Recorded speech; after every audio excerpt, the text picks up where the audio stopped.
Assalamualaikum warahmatullahi wabarakatuh. Perkenalkan, kami dari kelompok 7 akan membahas tentang round robin di mata kuliah sistem operasi dengan dosen pengampu Ibu Neng Sri Latifah Julpa MKom. Di sini kita mempunyai 4 anggota. Yang pertama Anis Suaya Murodiah, yang kedua saya sendiri Hidir Lembayung, yang ketiga Nisa Wahyuningsih, yang keempat Sally Febriani. Untuk pembahasan materi round robin yang pertama akan dijelaskan oleh Anis Suaya Murodiah. Kepadanya dipersilahkan. Oke. Assalamualaikum warahmatullahi wabarakatuh. Perkenalkan, saya Anis Suaya Murodiah. Di sini saya akan sedikit menjelaskan mengenai pengertian algoritma round robin schedule. Round robin schedule atau RRS merupakan salah satu algoritma scheduling pada CPU, di mana semua proses yang dijalankan oleh algoritma ini akan dieksekusi secara cycle. Dengan kata lain, algoritma ini akan menjalankan suatu proses dalam batas waktu tertentu. Dan apabila proses tersebut telah berjalan melewati batas waktu yang telah ditentukan, maka proses ini akan otomatis diberhentikan sementara atau pause dan dimasukkan ke dalam antrian proses yang paling belakang. Kemudian algoritma ini akan melanjutkan proses lain dari queue yang paling depan. Round robin adalah salah satu algoritma scheduling yang paling tua, mudah digunakan, dan paling sederhana.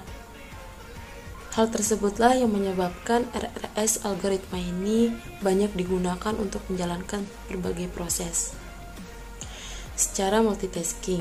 Selain itu, algoritma round robin juga bersifat starvation free, yang berarti algoritma ini dapat menjalankan semua proses secara bergantian tanpa memprioritaskan proses-proses tertentu, atau low priority proses tidak diblokir dan high priority proses tidak akan terus tereksekusi. Selain itu, menjalankan suatu proses round robin scheduling juga dapat digunakan untuk menangani masalah lain pada sistem operasi, seperti scheduling terhadap paket data pada jaringan komputer dan sebagainya. Sekian yang dapat saya sampaikan, akan saya alihkan kepada pemateri selanjutnya. Saya persilahkan. Nah, selanjutnya ada konsep kerja round robin scheduling. Seperti yang dijelaskan sebelumnya, algoritma round robin scheduling bekerja dengan menggunakan sistem time sharing atau pembagian waktu secara adil pada setiap proses yang akan dieksekusi atau dijalankan, yakni dengan menggunakan static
ini 0.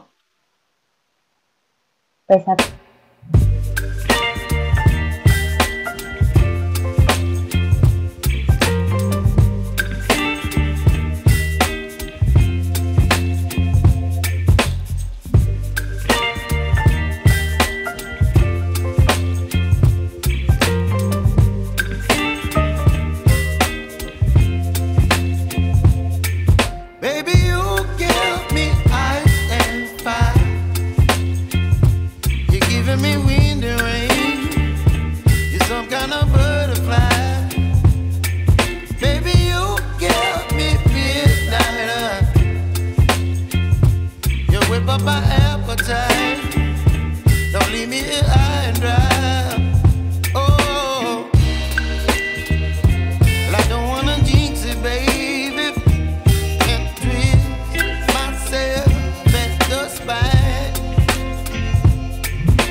Satu ya, berarti 1 dikurangi kuantum 4 sama dengan min 3. Waktu antriannya 1. Nah, dari 25 menjadi 26 karena loncat 1 antrian.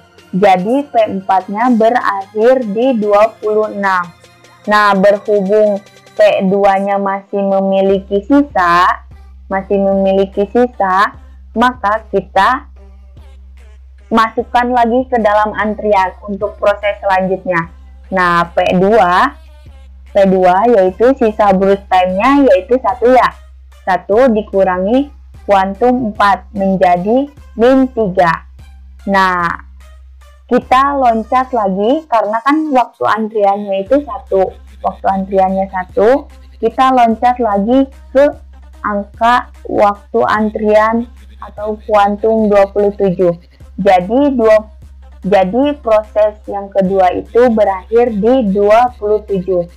Nah, untuk proses selanjutnya akan dilanjutkan oleh Kang Hidayat.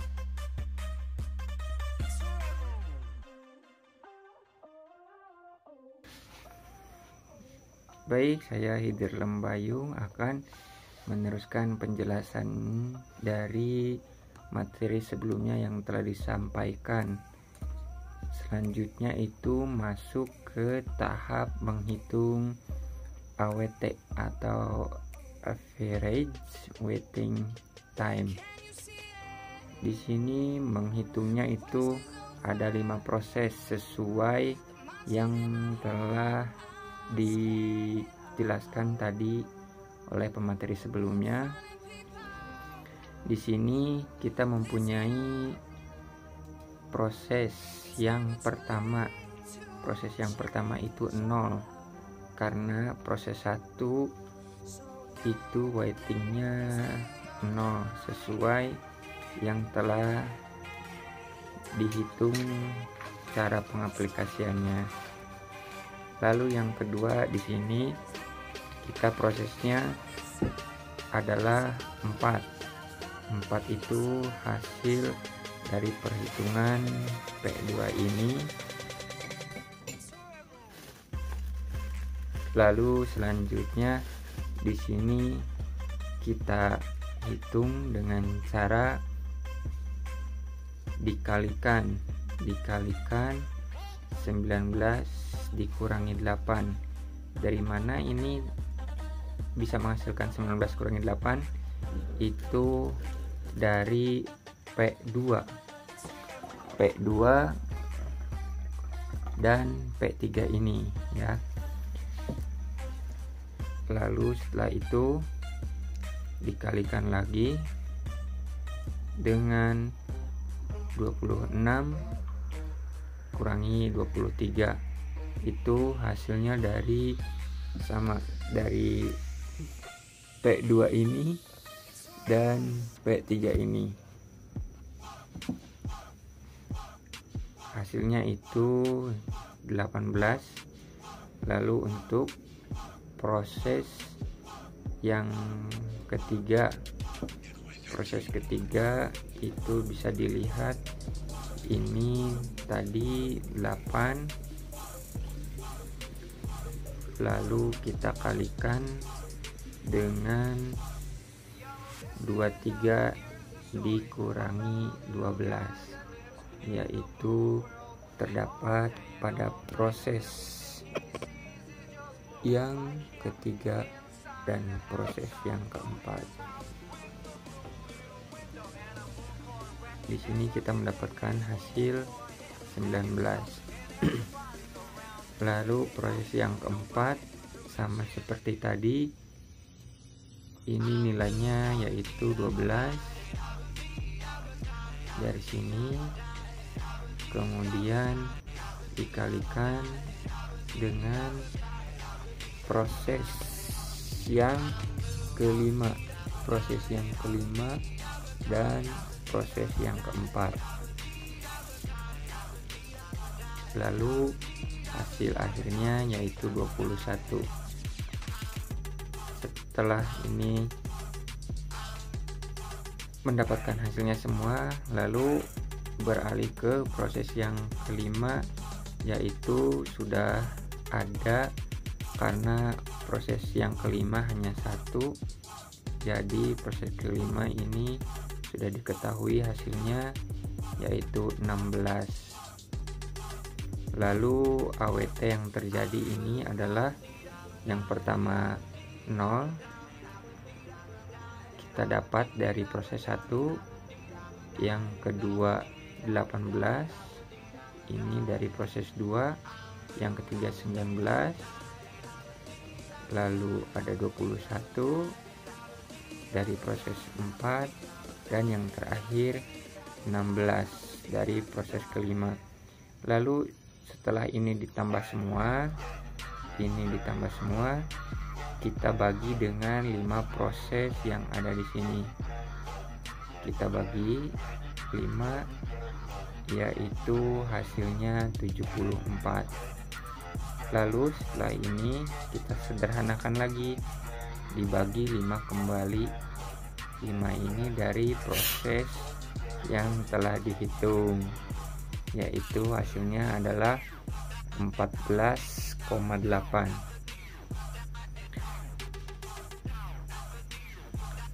Lalu selanjutnya langkah yang ketiga, menghitung attach atau average turnaround time. Di sini kita mempunyai 5 proses sama seperti tadi. Lalu saat tibanya inputannya 0, belum ada proses. Lalu lama proses ini dihitung dari pengaplikasian yang sebelumnya sudah dibahas. Lalu saat mulai ini perhitungan yang awal. Lalu ini saat yang selesainya perhitungan yang terakhir. Lalu waiting time-nya yang baru saja kita bahas.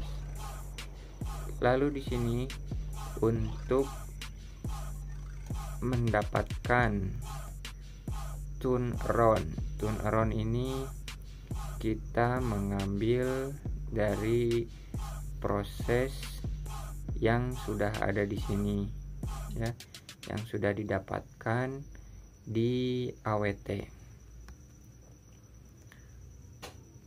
Kemudian setelah ini nilai ini kita dapatkan, semuanya dijumlahkan, yaitu jumlahnya 101.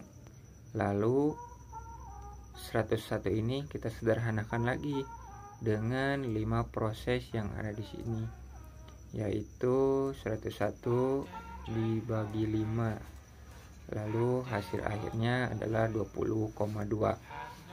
Dan kesimpulannya dari proses tersebut dapat diketahui nilai attach dari CPU tersebut adalah 20,2.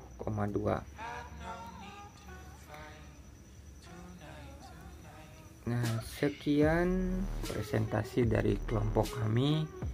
Lalu di sini saya akan membacakan sedikit pantun. Semoga siang-siang pergi ke kota, jangan lupa beli alpukat. Demikian presentasi kita. Semoga bermanfaat. Amin ya rabbal alamin. Kita ucapkan terima kasih. Dan jangan lupa, ini siapa? Nggak tahu.